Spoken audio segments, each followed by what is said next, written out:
We got the chance over the summer to go to the Our Future Now conference in Washington, D.C., and one of my favorite interviews from that conference was we were able to speak with Iraq war veteran and also foreign service official Matt Hoh, who, while he was there in overseas, turned against the war and realized that a lot of what we were told was not the truth, essentially. Here's a couple of minutes from my interview with him.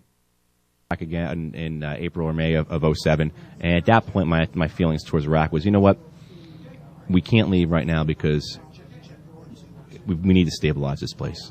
Without us right now, if we don't get them to a point, if we don't lead them to a point where stability is going to occur, where there's going to be a political process, a political order, this fighting is going to go on forever. So that was my feelings on when I got back 2 years later from the first time I got back.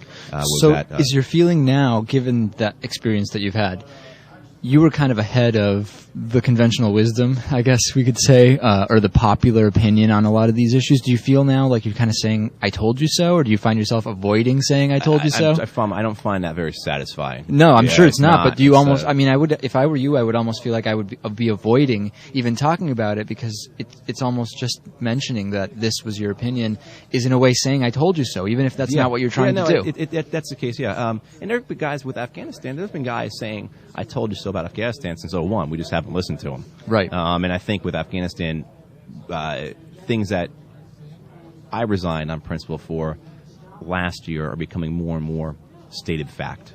You know, that we're entangled in a civil war, that our presence in Afghanistan does not affect al-Qaeda, that the elections were fraudulent and we're now propping up a corrupt and illegitimate government, that we are not doing those political efforts necessary to bring about stability in the east and southern parts of Afghanistan. So those things that I resigned on last year, I'm finding them being said more and more often. And by no means was I the first guy to ever say that. Guys been saying that, like I said, since 2001 when we went in there. But according to a lot of the articles I've looked at just in the time I've had to just kind of prep, a lot of them do say you're the first U.S. official known to resign in protest over the Afghan war, even if you weren't the first one saying those things. How do you feel about being, I mean, is it true, first of all, as far as you know? As far as I know, yeah. As far as I know. Okay. And I didn't know that at the time. I just, you know, I prefer to be wrong about it. I prefer to be told, like, hey, you know what? Yeah, a nice letter you wrote, but you missed the point. You're forgetting about this. This is why we're there. That's never. So I want to remind our audience, every single one of these interviews that we're playing clips from, available in full on our YouTube channel. So definitely check them out. I mean, literally, we're going through highlights from hours and hours of interviews. And before we break, we can't forget the disaster in the Gulf of Mexico, the Deepwater Horizon BP oil spill. Speaking of WikiLeaks, we found out 18 months prior in Azerbaijan, there was a similar blowout that BP had. What if we had known about that? Well, one person who certainly would have probably preferred that would have been Kuzma Tesvich, who we spoke to several months ago. And he is actually a fourth-generation fisherman, oysterman, in the Gulf of Mexico. And we spoke to him. He certainly was concerned for the well-being of his family as a result of that spill. If you can't continue this business. That's a good question. I don't know. I'm really not trained to do anything. I'm close to 50 years old. I've got a whole life in this, investments, and I really don't know. Yeah.